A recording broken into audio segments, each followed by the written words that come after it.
Good morning, Gamecock fans. Today's Friday, January 23rd, the year of our Lord 2026. This is Coffee with JC Shurburtt. Appreciate you joining me here on a Friday. It's been a fantastic week.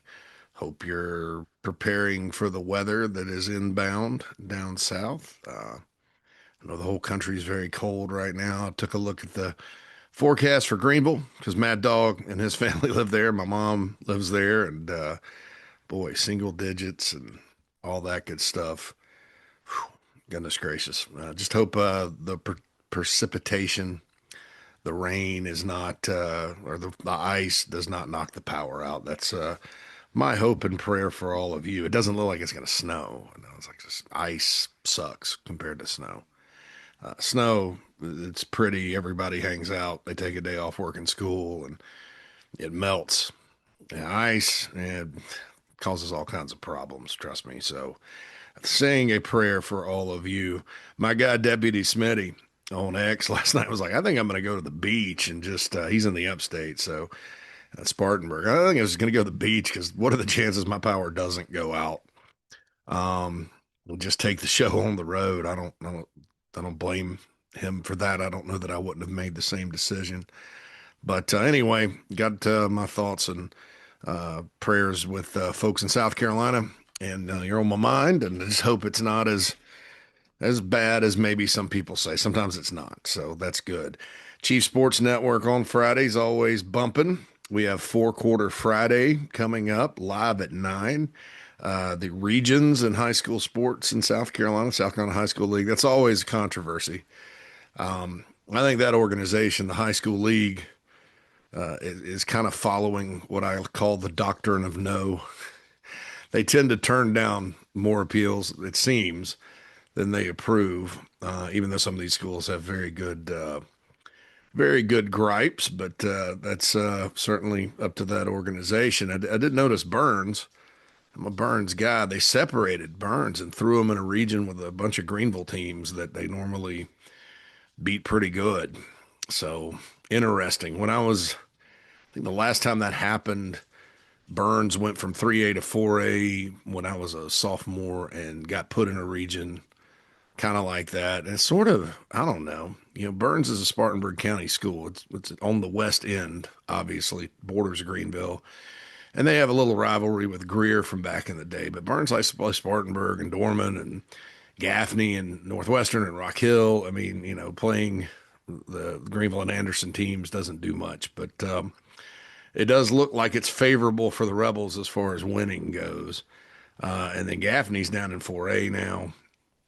Really interesting realignment and region assignments from the high school league. And Matt Smith, who's excellent, and Steve Hall, who's also excellent, will take you through that. Also, hoops, high school basketball in the state. It's underrated, undervalued. A lot of great teams. Can't wait to follow the tournament this year. Andrew Baxley from Prep Hoops at Sea, and Akeem Balaam from Prep Girls Hoops SC will join Matt and Steve to break all of that down. Please follow Four Quarter Friday. It's at Four Quarter Friday on Instagram, on X at Four Quarter Friday. Also YouTube at Four Quarter Friday. That channel is being built up. So head on over there and hit that subscribe button. Help us build it right here at the Chief Sports Network. But we always love high school sports here in the state of South Carolina, and that's exciting. And that's we're going to get into some of that too as it relates to Gamecock recruiting here in a minute.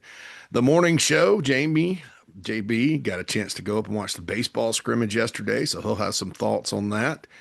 Also, Stuart Lake is in. That's always a great conversation on a number of topics, baseball, things going on around the university, whatever, pick your poison with Stuart, wrestling.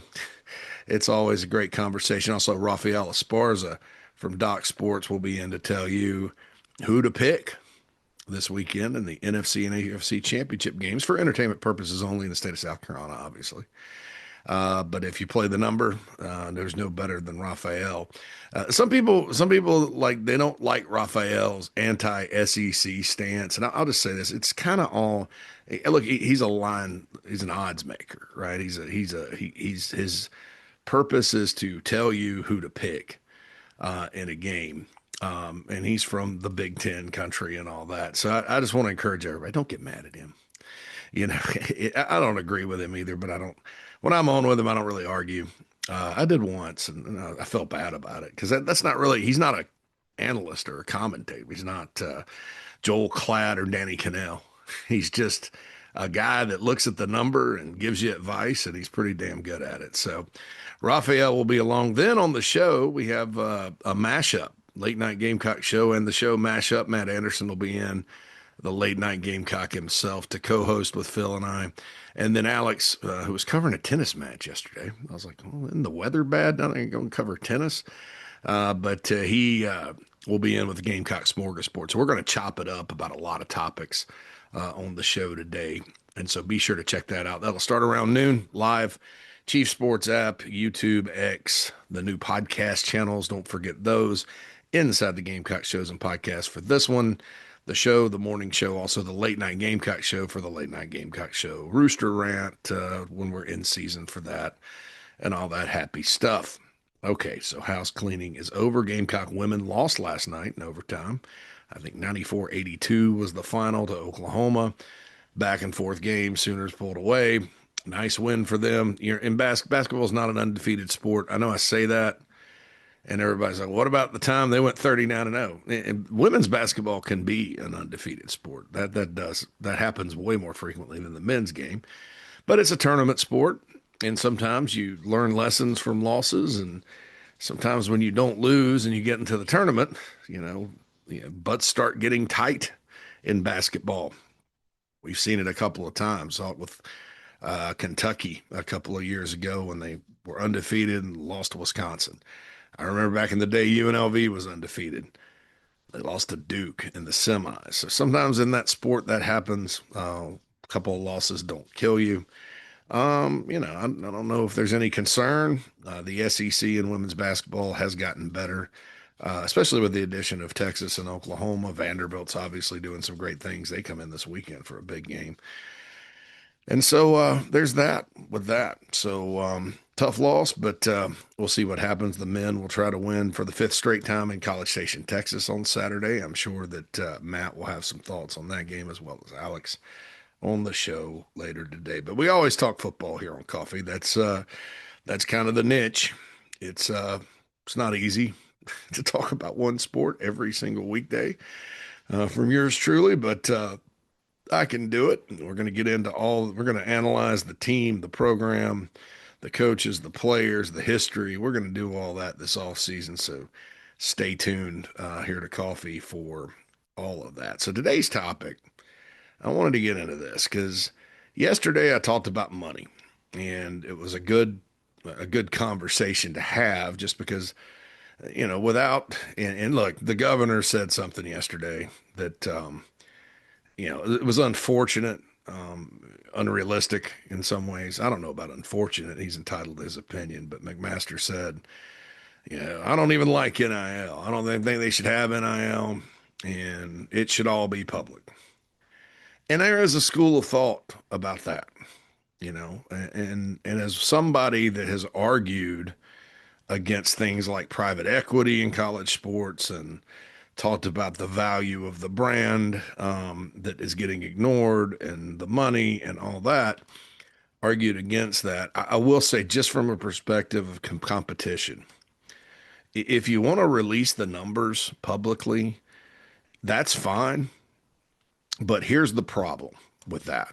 And I don't think Governor McMaster's looked into it. I think he's just speaking generally. And if Clemson and South Carolina were forced to do that and nobody else was, it's going to hurt competitively. Because here's what's going to happen with that, folks. And I'll briefly touch on this and get on to the main topic du jour. It's so fractured right now as far as where the money's coming from. For example, everybody talks about Sorsby from Cincinnati, who I guess is elite. I thought he's a really good player. Maybe the quarterback market's not as good as it was last year. But he's going to Texas Tech, and they talked about $6.5 million. Well, if you do the math, that would be almost a third of the entire revenue share budget for the entire athletic department per the settlement and the cap and all that. We know they're going over the cap. So You can't. So the rest of it's outside. It's fuzzy. It's outside NIL, private businesses, private deals. Those are not subject to FOIA laws, Freedom of Information laws. So here's what's going to happen, and it's part. Part of it is I think that for a long time I was kind of worried about fans, not Gamecock fans necessarily. There's a few out there that love to just think that it's their right as a God-given American to personally attack players on X, and like they're Philadelphia Eagles fans, and these are grown men just because they're getting paid. And the minute a guy that's getting a big number screws up, that's going to be thrown in these guys' face. And so you may say, well, JC, they're getting paid. They just have to live with it, live with the criticism. Yeah, well, see, I care about winning. And I know, and I'm smart enough to know that these are young people and they're very, very, they're not as resilient as grown men professionals. And so, and they don't stay off social media. They're going to see stuff like that. And so, because it's a developmental sport, football, college sports in general, that kind of stuff can snowball. I mean, it can ruin some, oh gosh, and it just adds to the pressure. And I think we've seen through the years around here that players that play with a lot of pressure on them, they don't respond well. And that's true across college sports. That's true across college sports. So, I care about winning. And I think anything that's frivolous, which that is, that's really just, the money that somebody's making is not relevant to a real time reaction. Right now, look, you can go back after the season, or if a guy's struggling, and I'll tell you who to blame. If you want to blame somebody and criticize somebody, blame the people that paid them, the coaches. They're adults. They're responsible. That's not off limits, right?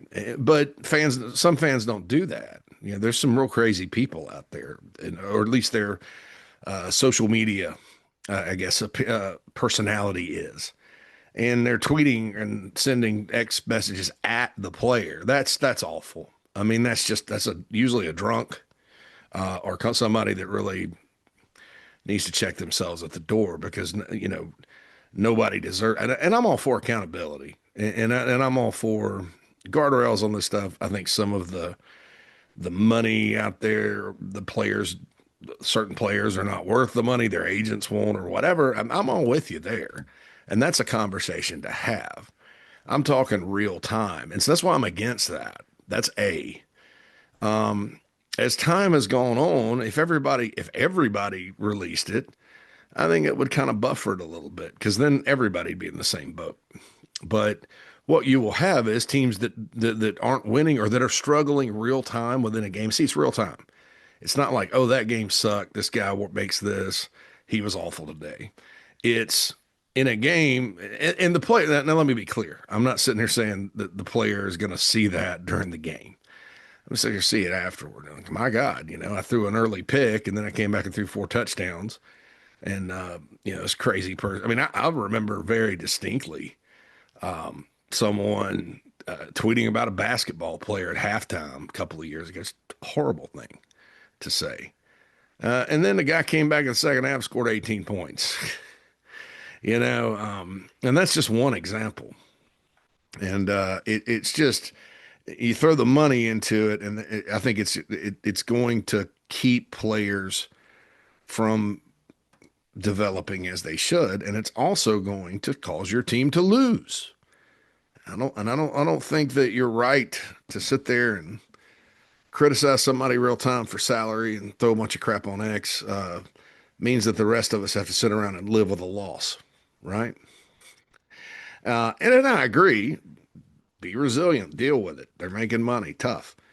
I agree with that portion of it. What I'm talking about is the real time stuff, and the direct things. I mean, just don't. I mean, they're still kids, and they always will be, unless we have unlimited eligibility, and then all bets are off, which some people won't. So, I'm just saying, that's just my take on why I don't think the exact amounts need to be out there, first and foremost. And then the other part of it is this. it's so fractured, like where the money's coming from, that you'll have rev share numbers that you'll be forced to release, right? Well, Soers, Sorsby from Texas Tech, 6.5 million, there may be $500,000 that's on the books for rev share because it all comes from the outside. And you have an army of college football aggregators that have no sense. They're engagement farmers, basically. They're good at engagement farming. I'll agree with that. But it comes across as news. And so I can just see the Instagram post and the tweets. Oh, well, they're really only paying him this. Well, no, that's the rev share number. And then the outside number is this. Maybe if everybody did it, there'd be some transparency on these outside deals, and I'm all for that. But if you do that at South Carolina, and South Carolina, Clemson, and Coastal are the only ones that have to do it, what's going to happen is people are going to take that and they're going to go, well, here's what Lenore Sellers is making, and it may not be but a little bit from rev share versus what these other schools, what Menza's making at Miami. Sellers is only making this, and this guy's making this because nobody's smart enough to know the difference. They don't understand it, and it's going to take a while for everybody to understand. And so that gets out there. Now it's not going to make Lenore Sellers leave, but the next time you got to go get a big time guy from the portal, good luck getting them to even visit because their agent's going to look at that because they're not smart either and go, oh, and then it's just going to take, time is a big deal too when you're recruiting. You got to scout the whole country. You got to recruit your whole roster. So you want them to take time to have to call and explain over and twist themselves in knots to explain. And even then the agent may not believe you because they're, it's out there on social media. And so until we get a situation where you can give an exact dollar amount, and even then, you're going to probably punch yourself in the face doing it because some guys take discounts to go to certain schools because they love the school.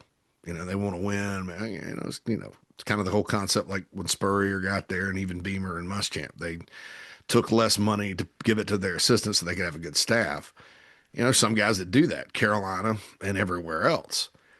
And so what that does to your, I guess nobody wants to be the lowest paid guy when they're better than that guy. And so then you just reinforced entitlement and all about, if you don't want to make it all about the money, and most people that are demanding this, like Henry McMaster, to get out, don't want it to be all about the money, then don't let the numbers out. I mean, it's that simple because what that does, it just drives the whole thing and throws gasoline on it. If everybody does it, even then you're going to have some competitive issues, I think. But if everybody has it out there, it'd probably be a little bit interesting to see how much outside NIL because you can do the math on it, but even then, some of these numbers are floated out by agents, 6.5 million. It's probably not even that. There's no way to verify. It's just rumors and it's always in an agent's best interest to make it as high as possible. Look what I got this client, so I get more clients, and then I can falsely drive up the market value and negotiate based on bad info.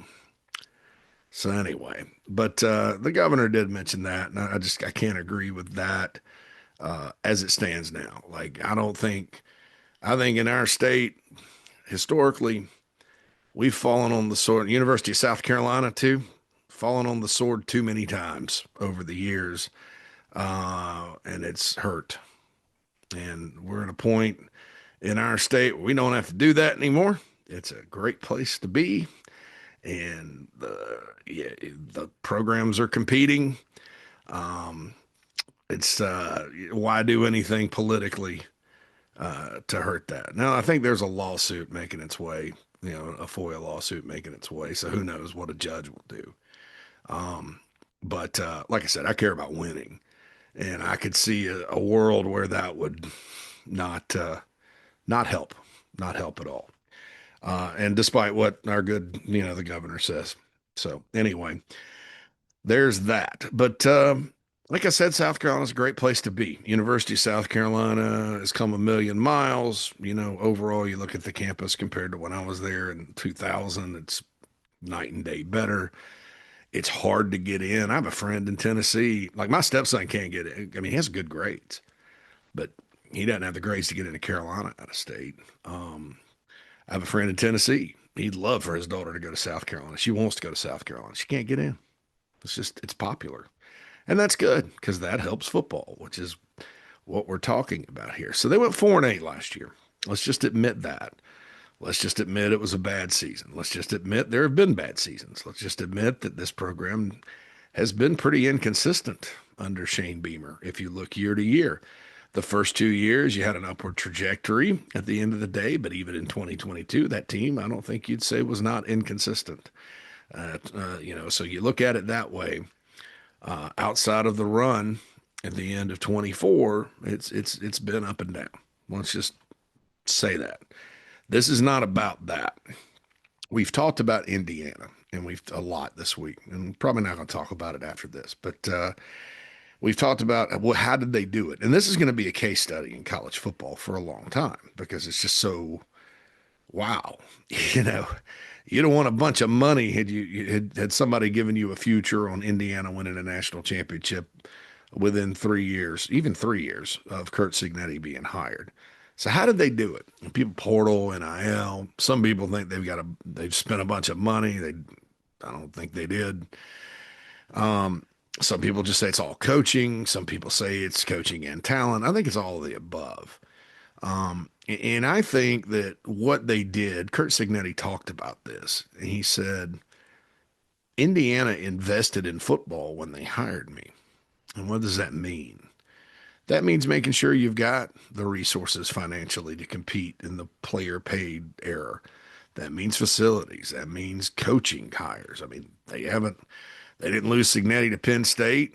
They didn't lose their coordinators who could have gone anywhere. They did lose their strength coach to Tennessee. Isn't it kind of funny how Tennessee will just kind of take things?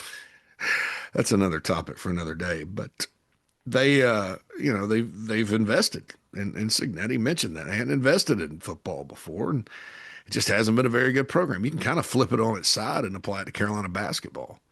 Not that they had spent money on the sport, but have they gone all in like they have in others? Probably. I couldn't say that for men's basketball at Carolina right now. And if you're going to turn it around, that's probably what it's going to take. So anyway, Signetti talked about that, and that's true. That's a big picture thing. Oh, they invested. So yeah, that's true. But then there's certain things that go into the secret sauce of winning. So what did they have going for them? Well, they had a coaching staff that was elite.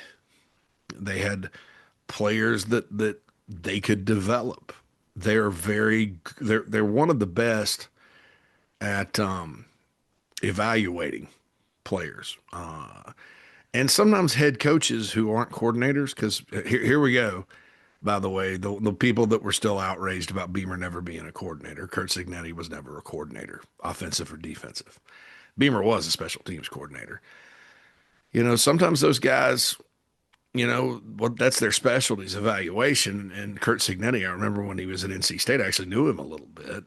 When I was at Rivals 20 years ago, he was just a really good recruiter and evaluator. And probably learned it from his dad. Frank Beamer, when he was at Virginia Tech, was an amazing talent evaluator. And that's kind of what he did. Frank Beamer himself wrote scouting reports for every player in the program, broke down the film, all that good stuff. So, there's that part of it that Indiana was really good at. Elite schemes, elite execution, and elite evaluation. And those things all fed into what happened this year. And the intangibles, the culture, the playing hard, all that good stuff. And they have the right quarterback. And even still, this is how hard it is. Josh Pate was talking about how, in his opinion, he thinks Indiana will be an outlier. And that's going to be a common opinion until we see something different in the sport. It's really hard to do what they did, and it is. And even as good as they were and as dominant as they were, they could have lost at Iowa.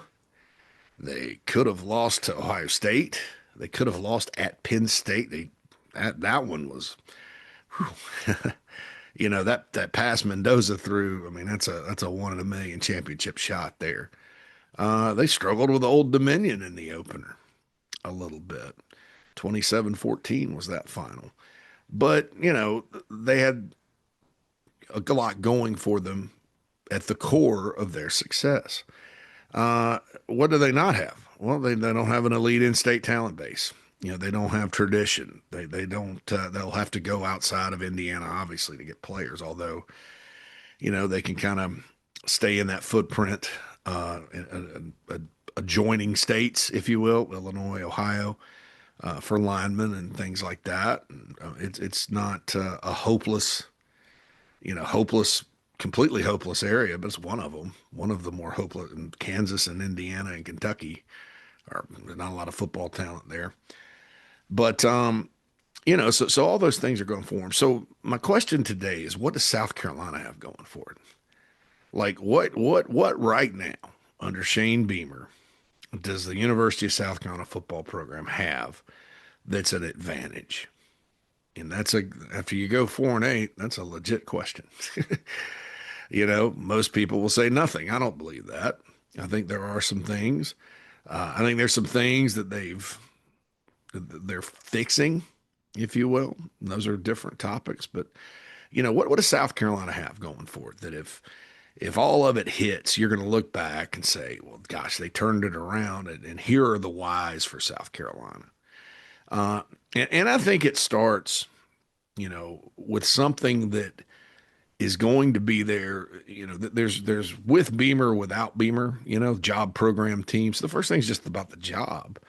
And look, it's a given that it's an elite fan base. It's a given that facilities have come a million miles and all that stuff we know. But everybody's got facilities. Most people have fans. Heck, Indiana, believe it or not, now has a bunch of football fans. Everybody kind of has financial money, but that is part of this. It's more of a yesterday conversation, but so the job, what's good about the job outside the fans' facilities being in the SEC? From just a football, like I can get it done here. It's the in-state talent base, and instead of being a detriment. Like a lot of people saw that, oh, there's just not enough players in South Carolina, and you got Clemson, and the good ones leave, and well, that's changed. Some good ones leave, not all of them, and not most of them.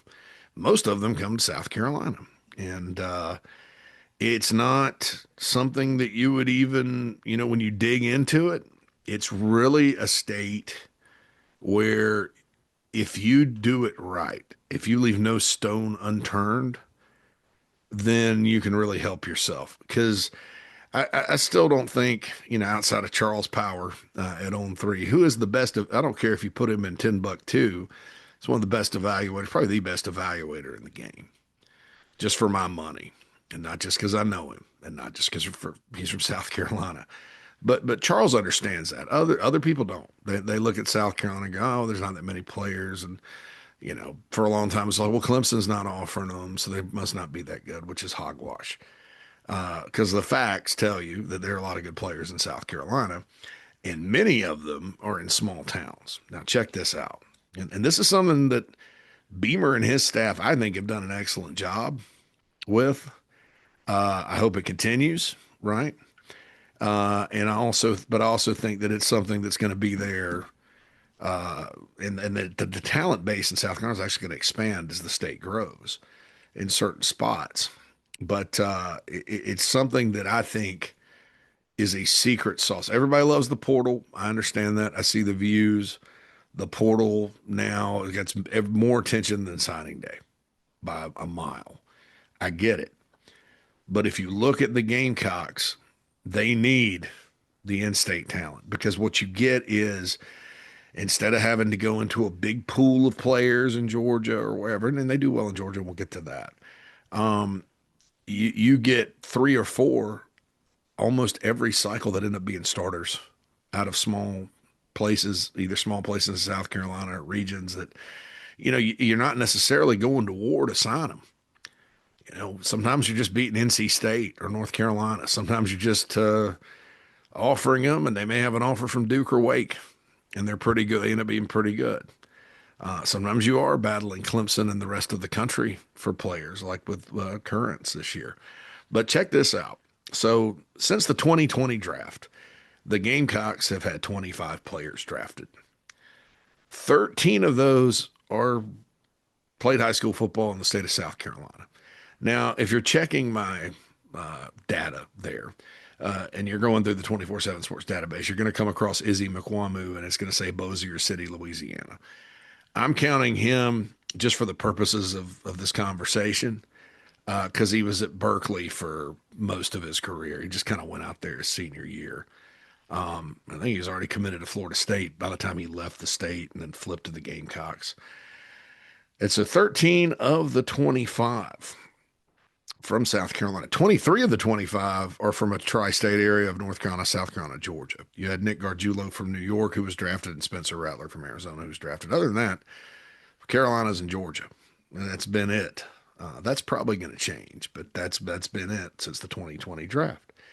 So here's another interesting part of that. And I'm using the draft because that means if you're getting drafted, it doesn't really matter how you do in the NFL. That means people that know are looking at you and wanting to pay you more to come play football. I say more now. So of those, five of the 13, so little more than a third, less than half, are from the PD and Grand Strand, right? PD/Grand Strand. So the northeast corner of the diamond, so to speak. And get this, of those five, Conway High School, so 4A school, they struggled this past year, the Tigers, has produced two, Brian Edwards, Tonka Hemingway. Conway's been good at the Gamecocks over the years. If you've been to Myrtle Beach at all, chances are you've gone through Conway. So they've got two, they're a 4A school. So the other three are from 1A schools, right? C.E. Murray, where Darius Rush went, is now merged with Kingstree, and it's still a 1A school from down in Greeleyville, South Carolina. Mullins is where Xavier Leggett came from, and Marion is where T.J. Sanders came from. All 1A schools. And that's a chunk of the South Carolina native talent that's come to the University of South Carolina and gotten drafted. Wow, it's not a bunch. You can't fill up a class that way, but if you start looking at, you get one or two a cycle, and they hit, you don't really have to go to the end of the earth to sign them. That's good. And this has been happening. I mean, John Abraham, I don't know, he's from Lamar. There's a lot of players through the years from small South Carolina towns east of Columbia that have been ballers, and, not even including Florence, Sumter, your medium sized to small cities, just like Marion, Mullen, the 1As. It's always smart. I mean, and there's been, players from everywhere, from Bamberg, Allendale, Fairfax, Calhoun, all over the state. So that's a secret sauce thing, because I can't really say that other states, because in Georgia, you kind of have county schools. Like they'll take a whole county, feed it into one school. And they're not in South Georgia, they're not really small, they're not huge, but they're not small. North Carolina in the eastern part of the state, I think you can find players pretty similarly to South Carolina, but in our little state, that's an advantage. That's a big number for one region of the state, and then 3/5 of it are from 1A schools over a 6-year span. And there's more that are from down there that are good, that have contributed and all that. 3 are from the upstate, 3 are from the Midlands, and 2 from the Charleston area. And Conway is the only school, by the way. This is for all you Conway Tiger fans. I know my boy Jan is a Conway guy. Just want to let you know, I know you struggled this past year on the football field, but Conway is the only high school that has produced 2 South Carolina Gamecock draft picks. The only high school in South Carolina that's done that the last couple of years. All time, obviously, South Point and some others have a lot, but since the 2020 draft, it's been the Conway High School Tigers that have done that. So I think that's an advantage. I think that's what South Carolina's does well. I think that now you shift the conversation to Beamer specifically in this era. Well, what do they have going for it? And none of this is perfect, but I think in general, you can take it a step further with high schools. and recruiting, and I think as well as Steve Spurrier recruited at times, it obviously fell off late, as well as Will Muschamp, quite frankly, recruited. Beamer has done something that has not happened in the modern recruiting era, and that's go out of state and sign blue chip players. And that just hasn't happened very often. It's not that, I mean, like I gave the draft numbers, 7 players South Carolina signed out of Georgia have been drafted. And Muschamp did a really good job in Georgia. That's continued with Beamer, but Ernest Jones, he's playing on Sunday, this Sunday with the Seahawks with Nick Emmanwori, is an example of that out of South Georgia. But and it's not necessarily been Georgia, and North Carolina has not really hit. The guys that have been drafted from North Carolina, Jovan Gwynn was a guy from Charlotte, low 4-star offensive lineman, and then Jalen Brooks and Nick Muse were drafted, but they were transfers before there was a portal. Came in from small schools. Brooks came in from Wingate. Muse came in from William and Mary. So this cycle, getting the Harris brothers and getting Noah Clark and getting the corner from Greensboro, whose name Boost is it? Gosh, I don't know why that name escapes me right now, but Causey Barnes, Causey Barnes. I don't know why. Goodness gracious, JC. So the North Carolina thing, Beamer's gotten back in there slowly but surely, and they signed some guys from that state this year, and they're going to try to continue that. But that's a positive there. But then you move on up north of North Carolina. Shane Beamer signed 3 5-star players. Before that, in the modern recruiting era, composite, because I know Chris Culliver was an out-of-state 5-star. I know they've signed some 5-star JUCOs back in the Holtz era that were from out of state. But in the modern recruiting era, composite wise, this program's never signed out of state 5-stars. They've got 3 of them. And that's from the high school, direct from high school. Darius Gray in this cycle, Nick Harbor, Dylan Stewart, all north of North Carolina, Virginia, DC, DC. So that's good. That's really good. It's not a lot, not a lot of players, but that's if you don't have a 5-star athlete in your state or D end in your state and or guard tackle in your state, then you go out and get them out of state. Good. That's how you win. Traditionally and stuff. And I'm saying that knowing that the portal is still a big thing and all that good stuff. Gabe Brownlow Dindy was a 5-star out of Florida before he transferred in. So you could maybe count that too. I guess the blue chip ratio will still be a thing. He counts for the blue chip ratio, but just those, going north has always been something that I think has made sense. Not every coach here has done it successfully.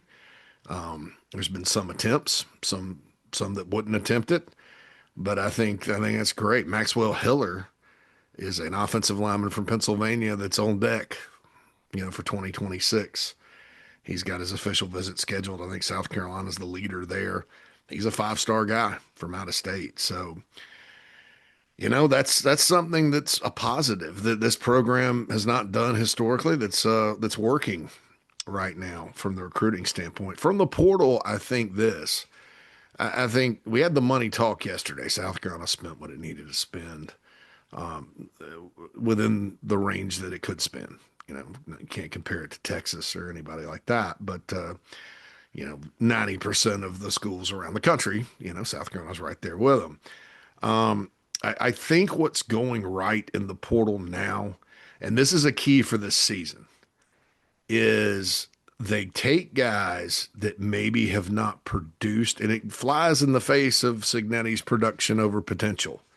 I'm just going to tell you that right now.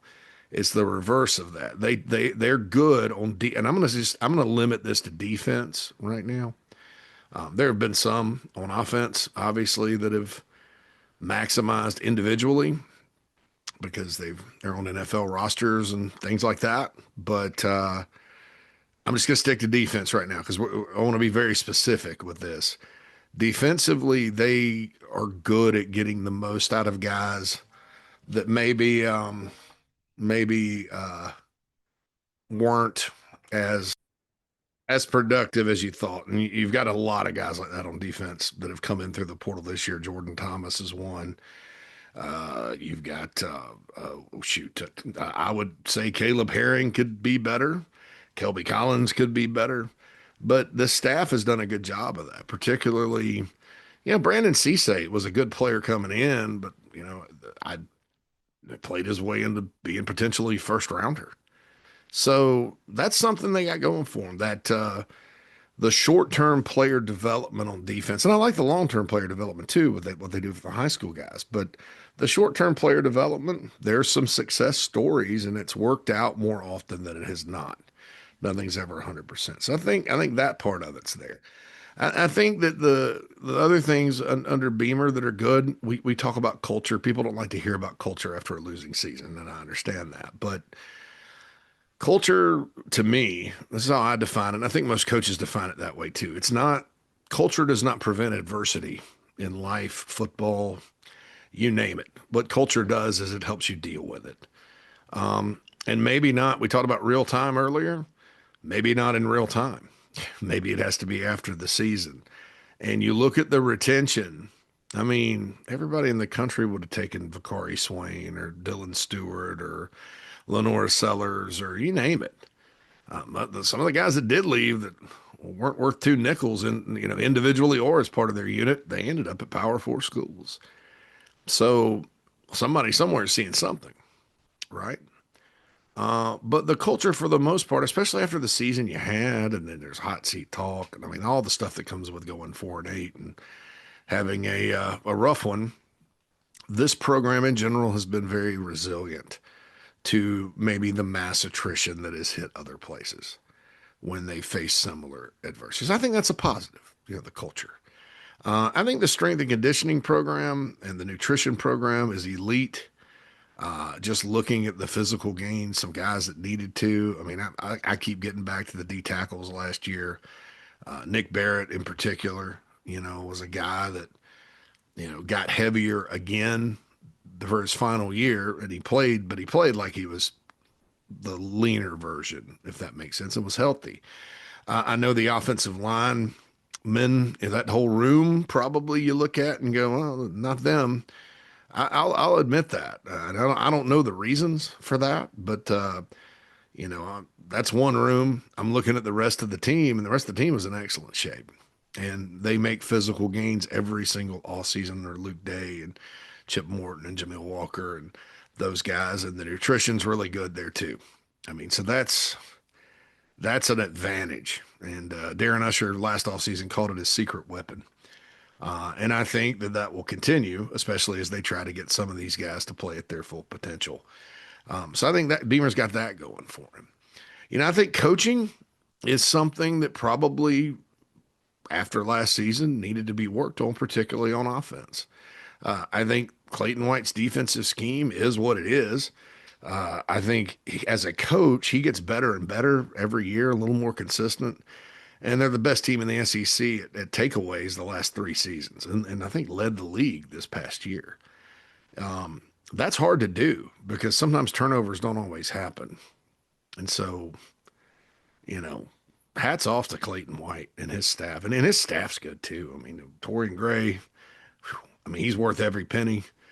Travian, Deion Barnes, those guys do a really good job. I think South Carolina's defense is going to be pretty solid. I'm not saying there'll never be bad days, because there are, and it's a scheme that sometimes you'll get some bust on the back end. They gamble a lot with pressure, but they do a good job of that. I mean, now the double corner blitz against Alabama caused the fumble was something else, and that was just a great call. And Clayton White gets better and better. I think special teams people will complain, and everybody got spoiled because Pete Limbo had a historic year dialing up fake punts and stuff in 2022. We all remember the Clemson game, and hadn't been as dominant since, but I still think special teams around here are good with Joe D. Camillus because they're emphasized. Shane Beamer cares about it. Sometimes that's most of it. So 2/3 of the coaching, I think, is fine. Offense has been bad. Offense hasn't made much sense. Offense, I've said before, hasn't aligned with what everybody else is doing. And that goes back to aggressive, creative, and fun. And will Kendall Browse work out? I'd take my chances with this style more than the players they have, with the players they have more than what they're trying to do. Even Dowell Loggins and went all the way back. I mean, I like this better than everything else. I think it fits. I think it fits Lenore Sellers. I think it fits everybody. But I can't sit here and tell you, oh, coaching's good on offense now. They have guys with track records that are quite good, but they have to do it at South Carolina, and so I think coaching could end up being a strength, and I think you know Ellis Johnson was on and said something brilliant 2 summers ago. I don't think you can outcoach play people in this league because everybody's got so much talent, and the talent's as even as it's been. But you still have to have players to go compete, and he's right about that. But I think now coaching may not necessarily win you games like coaching alone, um, because a lot depends on if you did a good job evaluating the portal, developing your players, that kind of thing.